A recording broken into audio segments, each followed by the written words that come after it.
Welcome to Chavan sisters mini blog. तर आज होती विजयादशमी आणि धम्मचक्र प्रवर्तन दिन. प्रार्थना वगैरे केल्यानंतर आम्ही निघालो आमची सवारीला वॉश करण्यासाठी. इकडे बाबा आणि दादा आम्हाला सांगतायत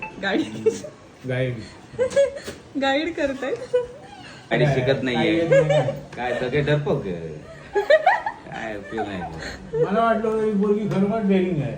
कशाचं टेरिंग नाही यायची आहे माझ्या टेरिंग नाही. हे देवा. डेअरिंगच नाही. एवढं तू 4 व्हीलर शिकली पाहिजे. सायकल पण येत नाही काय. मग आम्ही आमच्या सवारीची पूजा केली, हार वगैरे चढवला, कारण आज तिचा पण बर्थडे होता.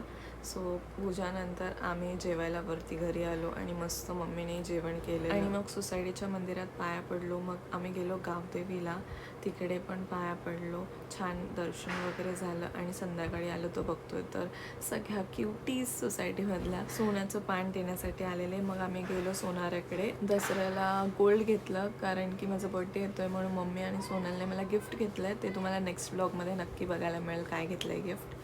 मग आम्ही क्लासमध्ये येऊन पूजा केली आणि छान होता दसऱ्याचा दिवस. असेच मिनी ब्लॉग्स बघण्यासाठी चव्हाण सिस्टर्सला नक्की सबस्क्राईब करा.